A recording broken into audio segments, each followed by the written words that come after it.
Hi friends, today I want to discuss habits with you. Do you have any bad habits like me?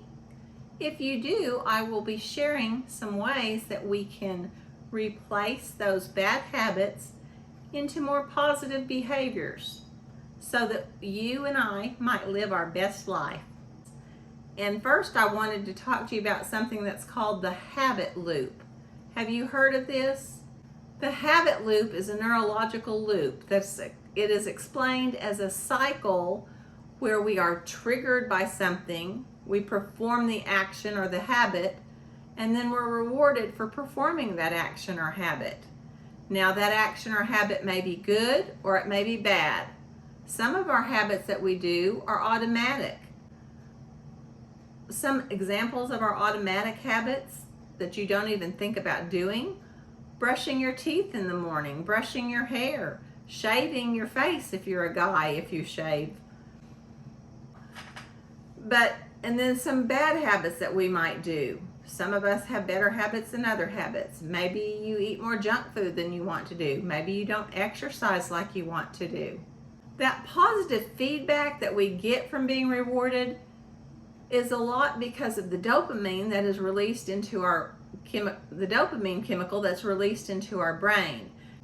And dopamine is a neurotransmitter and hormone that releases into our system and makes us feel good. And that's whether it's a bad habit or a good habit. We feel good after we've performed this habit. After performing a bad or a good habit, you get positive feedback because of this dopamine that is released to your brain. So if we want to change a habit, we're going to have to reset it rather than just stop it. Research has shown that it is hard to just stop a bad habit. While I was researching for this video, I came across an article from ZME Science stating that it actually takes more like 60 days instead of the 21 days we've always heard about to form or break or replace a habit. The 21 days that it has been said that it takes to make a new habit or break a new habit really came from some information from a plastic surgeon who was in the 1950s, looked at some of his patients who had a nose job, and it took them about 21 days to get used to their new face. And he noticed that also about his amputation patients. So this plastic surgeon in the 1960s published a book called Psychokinetics, which I think is still published today, and it still has this information about the 21-day habits. However, he did not use a scientific method to gain this information. Well, this information has been repeated and republished many times over since the 1960s. And since then, there's been new research that has shown that it does take longer than 21 days to form a new habit or replace an old habit. Newer research shows that there is considerable variation in how long that it takes to form a habit. In fact, they have found out that it can take as little as 18 days or as many as 254. And that's because we're all different. They also found out that it's okay to mess up when you're trying to form a new habit. Because sometimes, like if you're like me and you go on a diet, well, on day 4 of the diet, you eat something you think you shouldn't have eaten, so you just say, well, forget that, I'm going off my diet, I'll start again on Monday or next week or next year. These researchers found that it's okay to stop and just get right back on track. And it's okay to do that if you're on a diet too. Don't worry if it takes you 18 days or 254 days or somewhere in between there, because we're all different. Some of us have different motivations. Some of us are more self-disciplined than others to start a new habit. I'm going to share a poem with you now called The Habit Poem. I want to read it, and I want you to think about the words. I am your constant companion. I'm your greatest helper or your heaviest burden.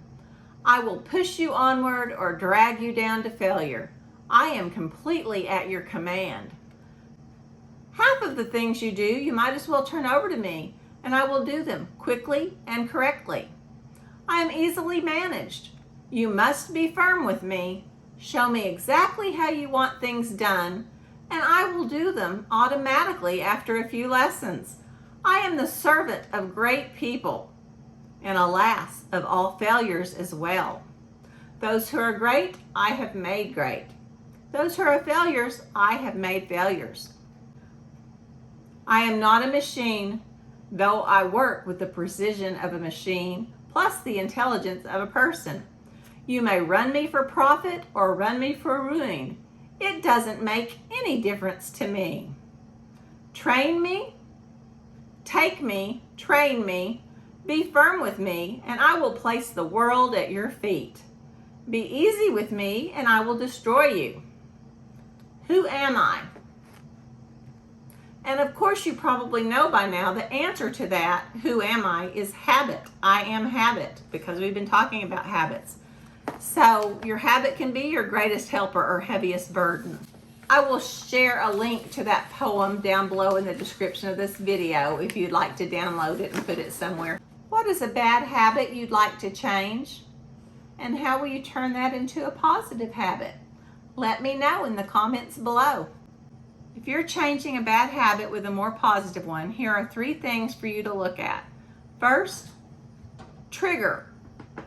Triggers. What is your trigger? Who are you with? What time is it? What kind of mood are you in? Where are you? Why are you doing that? Figure out what triggers the action you're about to take. For instance, are you going to say you're not going to eat chips and salsa, like I say sometimes, but then you're triggered by the chips and salsa coming to the table and you just inhale them? Number 2 is think about your why. Why do you want to change this behavior? Why is it important? For me, I changed some behaviors regarding my weight loss a long time ago, which I'll share with you some other time. But I changed my behavior because I had a grandchild at the time and I wanted to be able to play with her and not be out of breath. Well, what is your why? What is your biggest why? Think about it and write it down.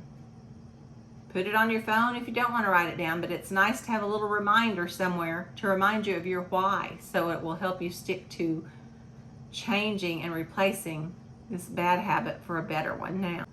The third thing you can do is get support. Get support from an accountability partner or a friend.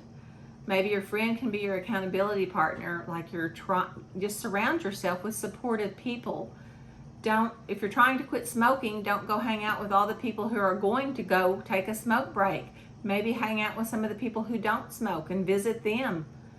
If you're trying to eat better, hang out with some of the people that are eating better so that you can watch some of their habits and their actions and see how they do things. It might just give you a little push. As you continue to follow and repeat your positive habit,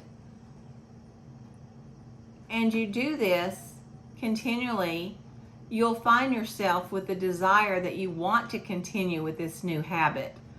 I know at one time when I was exercising a lot, it took a while to get to that point. But once you got to that point, then I wanted to continue. I had a desire to continue that habit because it made me feel good. And remember, you don't have to change 50 habits at once or sign up to do 50 new habits. We're about progress, not perfection. It's not easy to change old habits, especially if you're older like me. I'm over 60, so old habits are hard to change, but it doesn't mean it can't be done. The goal here is to do what you can and move forward in a positive direction so that you can live your best life. Thank you for watching until the end of this video. I appreciate all of you who did that. It's really special that you did that, and I thank you so much. I hope you've enjoyed my video. Please like it if you did, and please consider subscribing. And I'll see you next time. Bye, friends. Love you.